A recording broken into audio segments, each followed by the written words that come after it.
ಇವತ್ತು ನಮ್ಮ ಮಕ್ಕಳು ಕರ ಹಾಕ್ತು. ಯಾವ ಕರ ಹಾಕಿದೆ ಅಂದ್ರೆ, ಹಾಯ್ ಹಲೋ ನಮಸ್ಕಾರ ಕರ್ನಾಟಕ, ನಾನು ನಿಮ್ಮ ಪ್ರೀತಿಯ ಶಿವಶರಣಾಡು ಶಿಕಾರಿಪುರದ ಹುಡುಗಿ. Welcome back to my mini vlog. ಇವತ್ತು ನಮ್ ಗದ್ದೆಯಲ್ಲಿ ಭತ್ತ ಕೊಯ್ಯಕ್ ಬಂದಿದ್ರು ಅಂತ ಅವ್ರಿಗೆ ಊಟಕ್ಕೆ ಸಾಂಬಾರ್ ಬುತ್ತಿ ಕಲ್ಸಿ ಕೊಟ್ಟಿದ್ದಾಯ್ತು. ನೆಕ್ಸ್ಟ್ ಪಟ್ ಪಟ್ ಅಂತ ಫ್ರೆಶ್ ಅಪ್ ಆಗಿ ಅಷ್ಟರಲ್ಲಿ ನಮ್ಮ ಮಕ್ಕಳು ಒಂದ್ ಮುದ್ದಾದ ಹೋರಿಕರಕ್ಕೆ ಜನ್ಮ ಕೊಟ್ಟಿತ್ತು. Lottery congratulation brother, congratulation. ಹೋರಿಕರ ಮಾತ್ರ ನೋಡೋಕೆ ಮಸ್ತ್ ಇತ್ತು.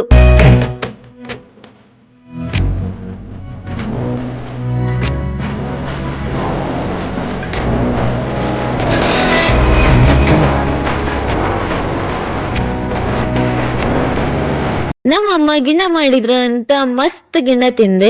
ನಮ್ಮ ಹೊಟ್ಟೆ ಎಷ್ಟು ಉರ್ಸ್ತಾವ್ರು. ನೆಕ್ಸ್ಟ್ ಮಾಡೋಕೆ ಕೆಲ್ಸ ಇಲ್ದೆ ಮೆಹಂದಿ ಬಿಡ್ಸ್ಕೊಂಡು ಕೂತಿದ್ದೆ. ಈ ಕಣ್ಣಲ್ಲಿ ಇನ್ನೀ ಏನೇನ್ ನೋಡ್ಬೇಕೋ ಕಾಣೆ. ನೆಕ್ಸ್ಟ್ ಸಂಜೆ ಫ್ರೆಶ್ ಅಪ್ ಆಗಿ ನಾವು ಹೋಗಿದ್ದೆ ಮೋರ್ಗೆ. ಅಲ್ಲಿ ಸ್ವಲ್ಪ ಆಫರ್ ಎಲ್ಲ ನಡೀತಾ ಇತ್ತು. ಹಾಗೆ ನಮಗೆ ಏನೇನ್ ಬೇಕೋ ತಿನ್ನೋಕೆ ಅದನ್ನೆಲ್ಲ ತಗೊಂಡು ಬಿಲ್ ಹಾಕಿಸ್ಕೊಂಡು ಮನೆಗೆ ಬಂದೆ. ವಿಡಿಯೋ ಇಷ್ಟ ಆಗಿದ್ರೆ ಫಾಲೋ, ಲೈಕ್, ಶೇರ್, ಕಮೆಂಟ್ ಮಾಡೋದನ್ನ ಮರಿಬೇಡಿ. Thank you for watching.